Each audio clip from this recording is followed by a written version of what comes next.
Hi book besties, happy Thursday. I am Yahaira and I'm half of the Book Fix podcast if you're looking for more book reviews. But on this episode of Book Covered, I'm going to be covering The Wife Upstairs by Frida McFadden, taking in the colors on the book cover to do my makeup, okay? The Wife Upstairs by Frida McFadden follows our main character named Sylvia. And Sylvia was on her way to a job interview, but then something happens that kind of like stops her and doesn't, like it distracts her basically. And she ends up meeting this man named Adam. And Adam is like, hey, wait, you were on your way to a job interview? Crazy, because I have a job for you. And the job entails her to take care of his sick wife. And the story basically follows her trying to figure out what happened to his sick wife, and is he into her maybe? I don't know. But also, do we trust him? That sounds interesting to you. Please go read the book because I'm about to spoil this story, okay? If you've read Verity by Colleen Hoover, this story is very, very, very similar to it. So Sylvia basically saves an older lady from getting ran over. It was, I believe, outside of a grocery store because she had mentioned that there was food everywhere. You know, cans upon cans of food just rolled out.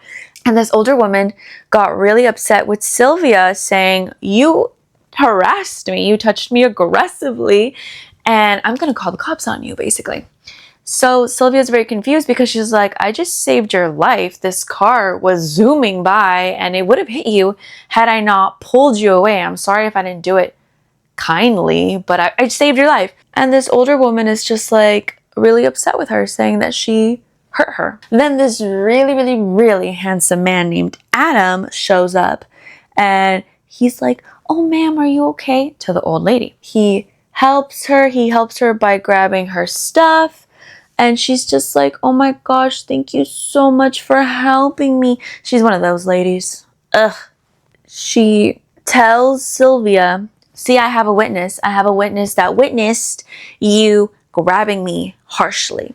But Adam is like, no, I am your witness, but this really nice woman, Sylvia, saved your life. This car would have hit you had she not been here and pulled you out of it, basically. And the old lady is just like, oh, so you guys are in cahoots together. So Sylvia and Adam talk a little bit, and she's like really grateful. Her shirt got dirtied, and he helps her by giving her a shirt that he had in his car that once belonged to his wife, Victoria. She confides that, oh my God, I was on my way to a job interview, but it's too late now. There's no way that I'm going to make it to this job interview. And he's just like, job interview? Hold on. I have a proposition for you because weirdly enough, I had an interview scheduled myself for a job that I need fulfilled, but this person didn't show up. Are you interested in working for me? And he explains that the job basically is to watch over his sickly wife, Victoria, who has a head injury. So she's not really there, but she's there, but she's not there. Later on, he's like, I just really feel like she's lonely and I want her to have company. Then he tells her, I could pay you $1,500 a week. She kind of stays quiet a little bit after he says the price, and he's like, oh, it is kind of like in the edge of the island. I forgot where this place was, but it's kind of like an inconvenient place where you're definitely like isolated. And he tells her, but you can live on the property so you don't have to pay for, so you don't have to worry about that. Like you can just live on the property, no rent. You don't have to pay for rent. And she is kind of like, this is a little too good to be true. I don't know. But come on. We know she accepts the job, okay? Her boyfriend, Freddie, and her had broken up, and he's kind of like bugging her a little bit. He keeps trying to find out where she's at, and he keeps, because he will text her and she'll block the number, but then he'll change his number and text her again. And I know what you're thinking. That sounds so creepy, because that's exactly what I was thinking too. So Sylvia's kind of seeing this as an opportunity for her to get away, start a new life. She's starting a new life away from Freddie. So when she gets there, he explains the injury to her head affected part of her brain that controls speech. She can understand things, but it's hard to know how much. She can't get many words out. Sometimes she can say hi or okay, but most of the time she can't even tell you her own name. So when she gets there, she meets the other people who work there, which is just Maggie, who is like her age, and Eva. So Eva is the nurse, but I mean, she's not there a whole lot. It's mostly up to Sylvia to take care of her. And so when Sylvia is there, Eva gives her a lot of attitude, and yeah, she's not that nice. But then when Sylvia meets Maggie, who again is about around her age, Maggie's like, oh my god, I'm so glad that there's another girly here. I'm so happy that I'm not the only one. And they kind of like giggle about how Eva has attitude. What's his face? Adam. He asked her, are you hungry? She said yes. He's like, how about chicken Alfredo, I think? Something like that. And she was like, she got excited because she thought that he was about to throw it down in the kitchen and cook her chicken Alfredo for the both of them. But then they go to the kitchen and he pulls out a TV dinner. Oh my god. And she was visibly disappointed. And he was like, why do you seem disappointed? And she was like, oh, I'm sorry. I just thought you were going to cook the chicken Alfredo. I don't know. I would never, first of all, I would never like that. I just feel like that's so embarrassing to be like, oh, I just thought you were about to cook for me. This man is your employer. And then Sylvia would make comments like, oh, I just thought like someone like you who's a really well-known author. Oh yeah, he's an author. I just thought that someone like you with all of this money and you would live in this big house, I thought you would have a chef. And he was like, no. I don't know. I just thought it was so embarrassing of her. The way that Adam speaks about his wife, Victoria, is very much like, oh, I loved her so much. I just love her so much. Like, she's my girl, my ride or die. And yeah, so Sylvia feels bad for the two of them. Like, to me, it definitely gave me the vibe of, oh, he's so sexy because he's broken. I can fix him. Oh my god. And then there was a moment when she had a realization. Adam hasn't done you know what in a very long time. And I feel so bad for him. Girl. So when she's spending time with Victoria, taking care of her, feeding her, sadly, Victoria is very heavily medicated. So a lot of the time she's very out of it. But around noon is when she's able to be more coherent.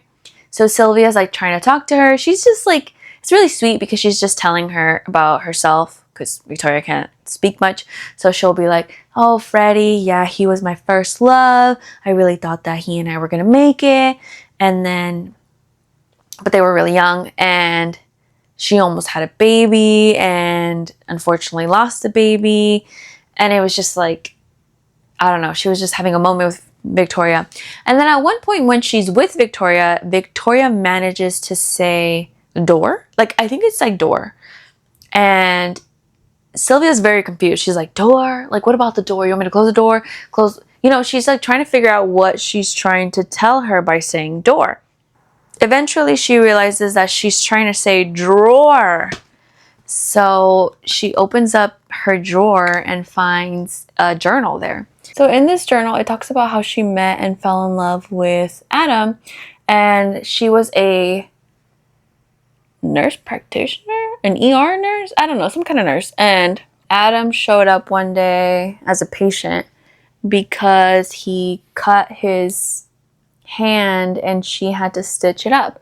But the moment that she saw him, it was definitely like love at first sight, because she was stumbling with her words, and she sutured him back up, and she really thought like, oh, by the way, this journal is written in a way where it's like she's writing to her future children.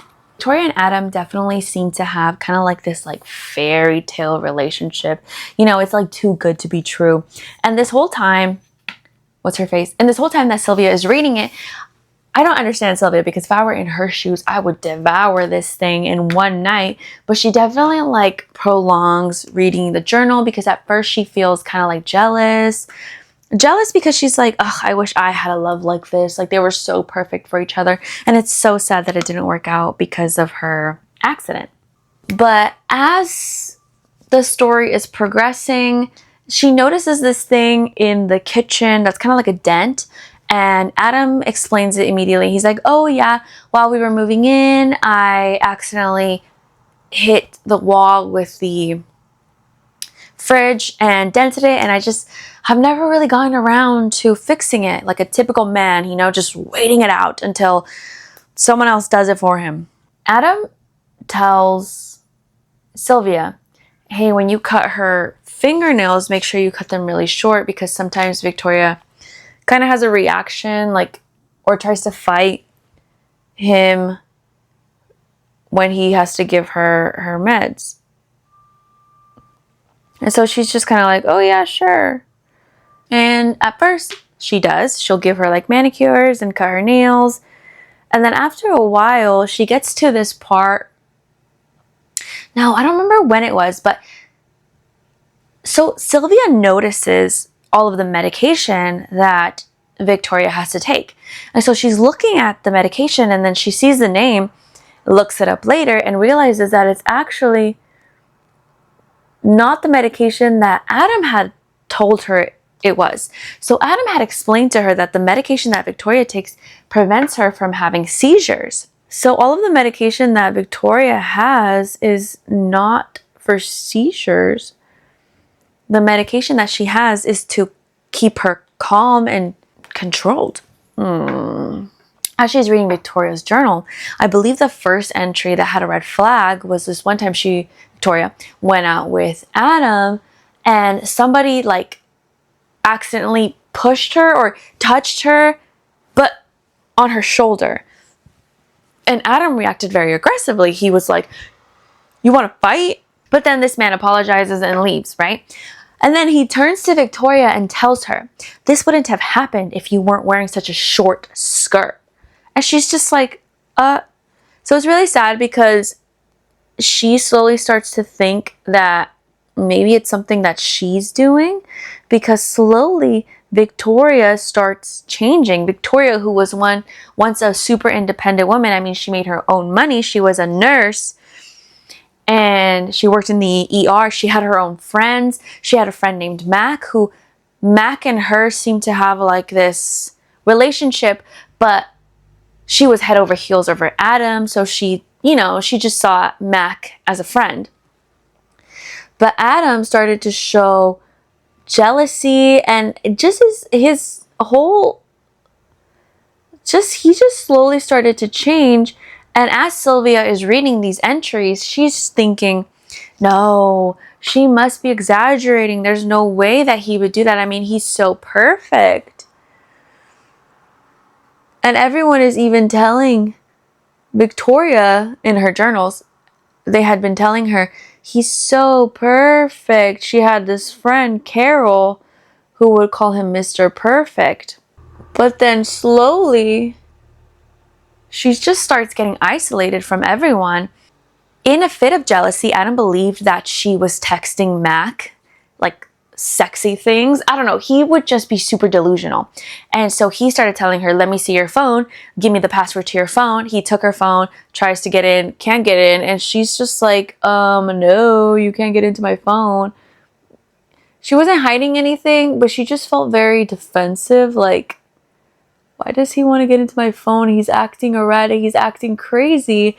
And so he takes her phone. Well, he's gripping her phone, and he throws it at her. And she thinks like, oh my God, he aimed it right at my head.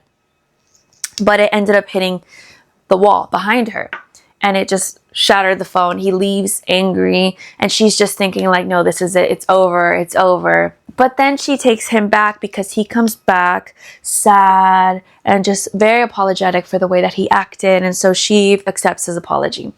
And they end up getting married. And Adam had told her that he was estranged from his family, that they never supported his writing career, even though he had successful books. I believe he had like 2 successful books. And she was like, why? And he explained it's because they didn't like my first book. They thought that I had written about them. And so Victoria was like, well, did you? And he explains to her, well, as a writer, sometimes you just kind of, you know, you sometimes accidentally base your characters off of people you know. It's not anything malicious. It's just, you know, if the shoe fits, wear it. And so she's just kind of like, oh, okay. And this whole time, he is kind of like flexing his money, like, oh yeah, I'll buy you the most expensive clothes, the most expensive jewelry. He bought her this snowflake pendant that she loved so much. He very much spoiled her at the beginning. But then he's like, hey, by the way, I bought us a house. And she's like confused because Victoria wanted to have a say in where she lived, right? And plus she loved her job. It was very stable. It was a stable career. And he was like, no, but this house is beautiful. So it's the house that he's currently living in that's like on the edge of the island. Like it's all the way, you know, it's too far from her work. And she's just like unsure. But the house is gorgeous. I mean, she does really like it. And then he tells her, look at the backyard. It's so big and so gorgeous. Imagine children running around here. And she's just like, oh my gosh, wait, I can't see it. I can't see the children. She accepts. And so they end up moving to this house. She has to quit her job. Mac, her friend that they kind of seem to have something, they had a good friendship. But then before she got married, she was kind of like distancing herself from him because Mac had told her, hey, I don't like this guy. Something about this guy just gives me a really, really bad vibe. But then he apologized and was like, you know what? It's not my place. I still want to be your friend. I want to be here for you.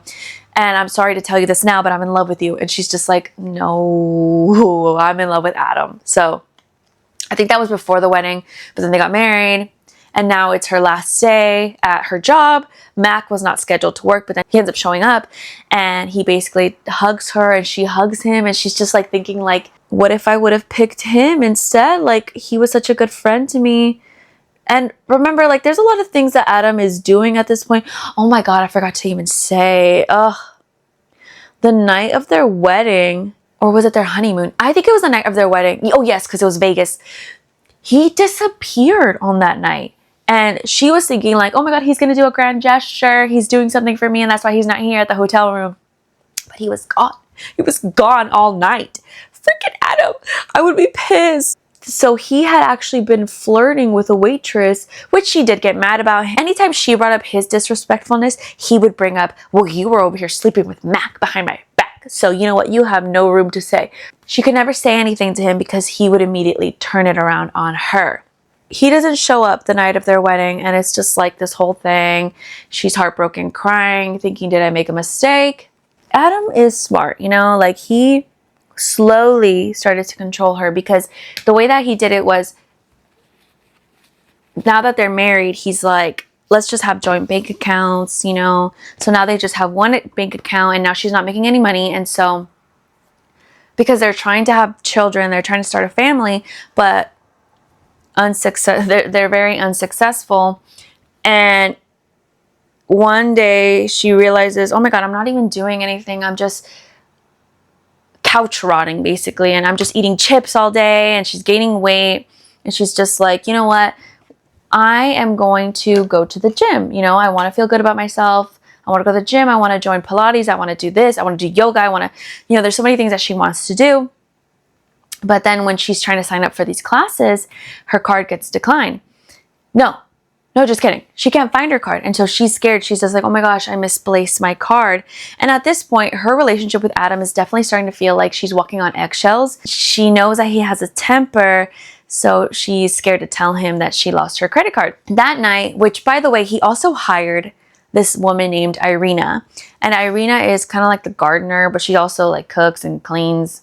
And Irina is this gorgeous woman.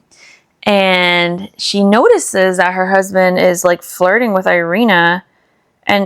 But he just like keeps telling her, you're just so toxic and so jealous. Like, oh my God, like, Irina, please. I'm not seeing Irina. I would never do that. She has to like pull him away from talking to Irina one night, and she tells him, oh, my credit card, I can't find it. And he's like, yeah, I took it from you because you're just spending my money like all day. That's all you do, just spend my money. So he does that a lot. He always like throws it in her face that he makes all the money, that he's the breadwinner, even though this was his choice, you know. It's so annoying. Okay.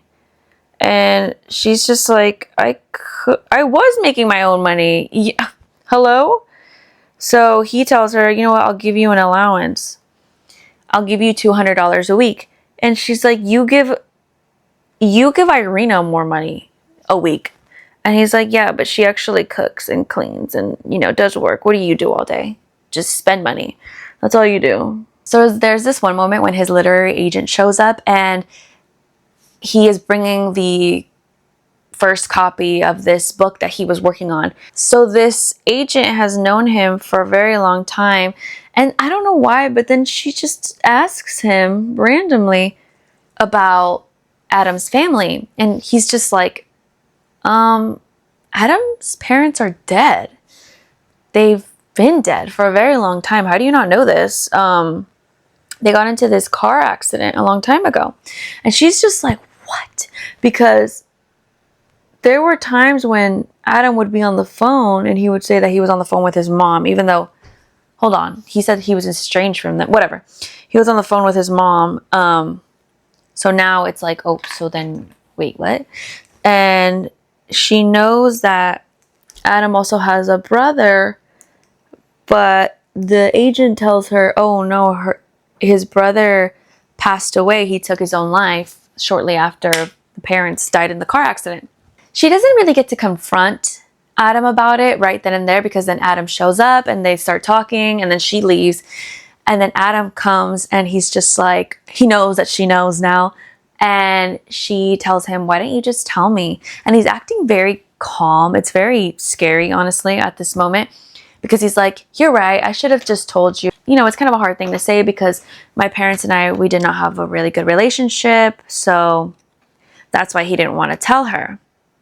And she's just like, you should have told me. So he's acting calm, but then he tells her, don't ever talk to my agent about my family ever again. He threatens her. Like, he's just like, or else. And she's like, okay, I'm sorry. I'm sorry for doing that. He is being very controlling and mean to her. And she knows that he's having an affair with Irina. He just knows it. Oh my God, it was crazy because she heard giggling in Irina's room, and then she confronts him. He's like gaslighting, like, no, you're crazy. I was in her room. But then she sees Irina, and Irina tells Victoria, I know that he said that you heard us giggling in the room. And she's like, yeah, I know. He already told me that it's not true. And Irina's like, no, it's true. What? The way that she said it was crazy. So then Irina's like, no, yeah, because all you do is get fat and waste his money. And yeah, like, you don't deserve him. Okay, thanks, Irina. Thanks. And then remember how I said that he had released a book? So Victoria read the book, and it's called The Vixen. It's about a woman who's named Nikki. So Victoria's nickname is Vicky.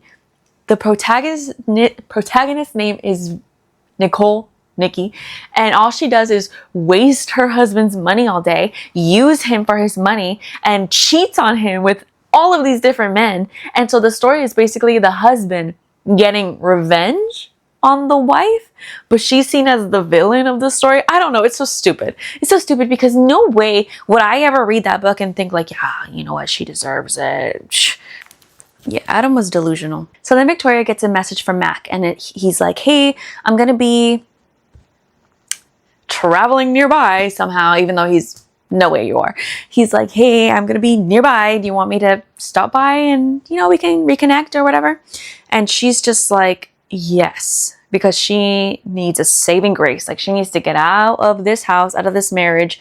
And so her and Mac kind of rekindle that whatever they had. I mean, they never had anything romantic, but now they definitely do. So they kiss, and it's just like, because she's so overwhelmed, like she feels so alone, and she's just like, oh my God, are you okay? And then she tells him everything, and he's like, you need to get out of this relationship. But worst timing ever, he came on a day when there was going to be like this snowstorm, and so he can't leave. He stays until Adam returns home from work. Work. He's a writer, whatever. I don't know where he was. So he waits until Adam is home, and Adam sees him, and he's just like, what are you doing here? And Mac is like, oh, yeah, I need to go to the train station. I don't know. I forgot the sequence of events, but basically Adam volunteers himself to take Mac to the train station so that he can leave. After this, a police officer shows up and starts asking about Mac. Asks like, okay, what time did he leave? He's missing. What time did he leave? How did he seem when he left? And so on. And for some reason, the police officer makes a comment that Mac isn't bulletproof. Oh, because Victoria mentions that Mac is really big and strong, and the police officer says, but he's not bulletproof. Why would he say that? He doesn't, whatever. And then Adam agrees afterwards, after he leaves. He's like, yeah, he wasn't bulletproof. So now he's basically saying, I got rid of him. And he's like, and you're never getting out of this house, essentially, is what he's saying. I don't know. He's so stupid. Adam had told Sylvia that he had pushed Victoria down the stairs, and that's what caused her brain injury, because the stairs like spiral, and, you know, they're huge. And he had told her that the reason why he pushed her down the stairs was because she was threatening to off herself with I don't want to say it, And so he was like, I panicked and I just pushed her down the stairs to stop her from hurting herself. A great plan, Adam. And Sylvia had believed him, but now after reading this whole journal, she's just like, oh my God, I can't trust this man. So Victoria is starting to speak a little bit more, because Sylvia had stopped giving her medication. And Victoria says that she wants his gun. And Sylvia's like, okay.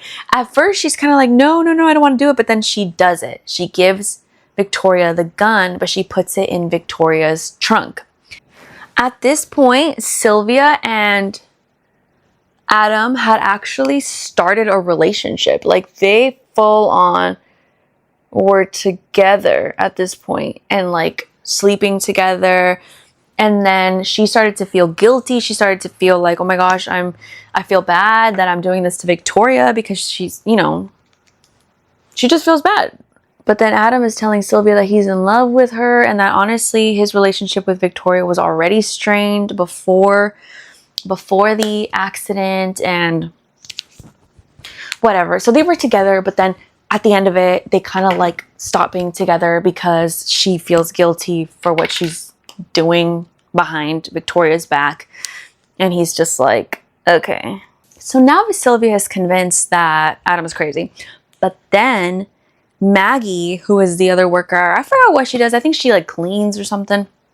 Maggie had told Sylvia, oh my God, they would fight all the time, Adam and Victoria.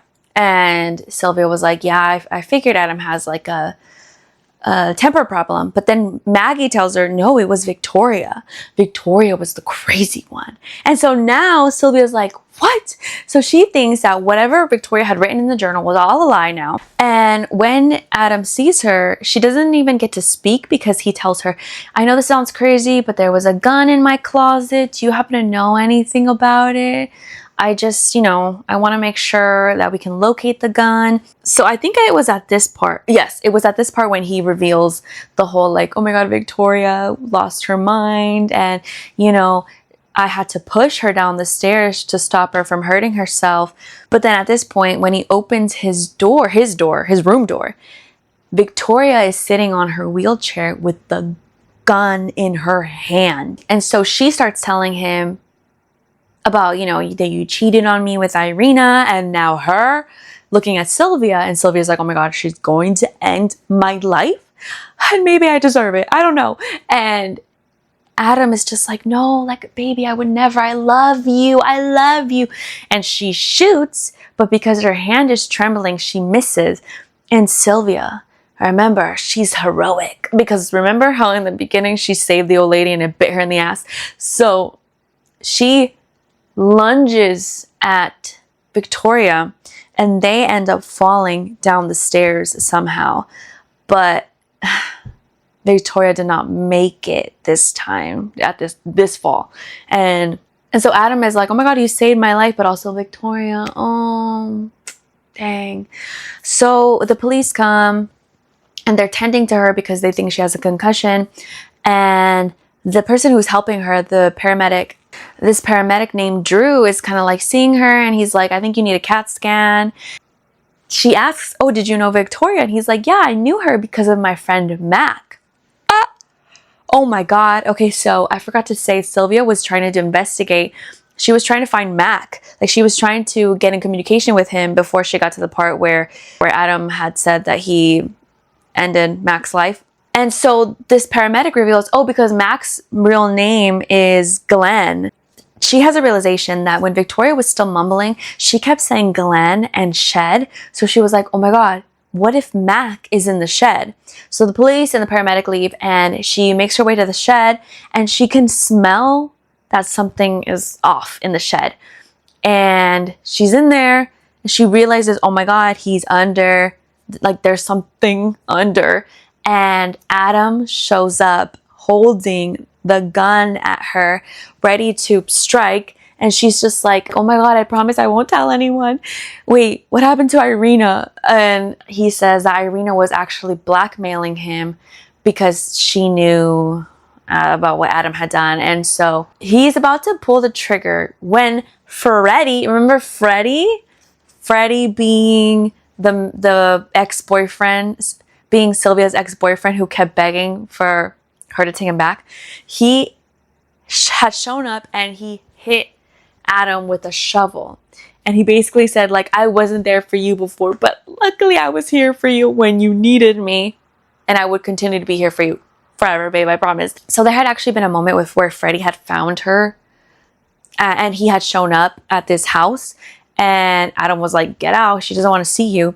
So that's why Freddie knew where she was. And yeah, so she had been saved by Freddie, her ex-boyfriend. And Adam was sentenced to 25 years per person that he offed, so 50 years in total. And so now she is with Freddie. They're living happily together. And she ends up meeting up with Maggie. Remember Maggie? You remember Maggie. She ends up meeting Maggie for lunch. And Maggie is wearing the snowflake pendant. But at first, Sylvia's looking at it like, wait, that looks so familiar. Where have I seen that before? Victoria had been wearing it. Crazy, but Maggie had a boyfriend this whole time, and she tells Sylvia, I would have dropped him in a heartbeat if Adam had chosen me, but you and I are the same, right? You and I are the same, because she thought that Sylvia had gotten rid of Victoria for him, like, in a malicious way, like, I don't know. And she was like, you and I are not so different after all. So Maggie had also had an affair with Adam. And you know what's crazy? Eva, remember Eva, the nurse? She had told Sylvia, you're not the first girl to think that this is something special. So Sylvia should have listened to Eva, but she didn't. So now during lunch, she's kind of like freaking out, like, oh my gosh, Maggie is crazy. Maggie starts talking the way that Adam talked to Victoria, like, yeah, Victoria just wasted all of his money. Yes, I lied about her being crazy, but you know what? She was crazy because she would just sofa rot. And what about it? So Maggie had actually assisted Adam. She was the one that helped him move Mac's body into the shed. So she's kind of like telling Sylvia, you and I are not so different because you helped him with Victoria. So Sylvia's like, no, I am not like you. I had thought that Victoria was a crazy one. You told me Victoria was crazy. So Maggie's like, oh, yeah, I lied. I mean, Victoria, all she did was sew for Raw. She would just spend his money, use him, abuse him in that way. I don't know. And so Maggie was delusional, and she thought Sylvia was too. Sylvia is freaking out. She gets up from the lunch. She gets up from lunch and then leaves. She goes across the street, freaking out. Maggie goes after her and she says, if you say a word, I'll talk. I'll tell them what you did to Victoria. So you and I are the same. You won't say another word. You won't tell a soul about this. And Sylvia is just like, okay. She just wanted to be at peace for once in this whole book. So I just need to read this part, okay? This is the end of the story. Maggie gives me one last look and turns around to return to the restaurant and finish her breakfast. Oh, I guess it was breakfast. Oops. I watch her as she steps into the street. And I see a Kia Sorento that is not slowing down at the red light. I get a sense of deja vu. Remembering the fall day when I yanked the old woman out of harm's way. Remember in the beginning? Yeah. In the split second that follows, I imagine what's going to happen. What's going to happen because Maggie's not seeing this Kia Sorento. I was a hero once and look where it got me. So this time I do nothing. The end. So that was crazy.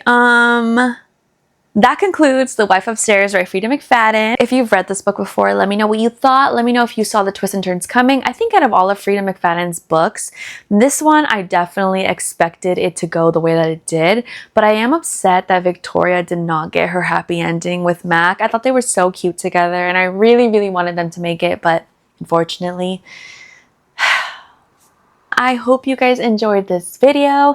Let me know what you think about my makeup. Let me know if you enjoyed this ride, if you enjoyed this story, and let me know what book you would like to see me do next. If you're interested in more book reviews, please check out the Book Fix podcast. Thank you so much for watching, and I hope you have a beautiful Thursday, and I will see you guys next week. Bye!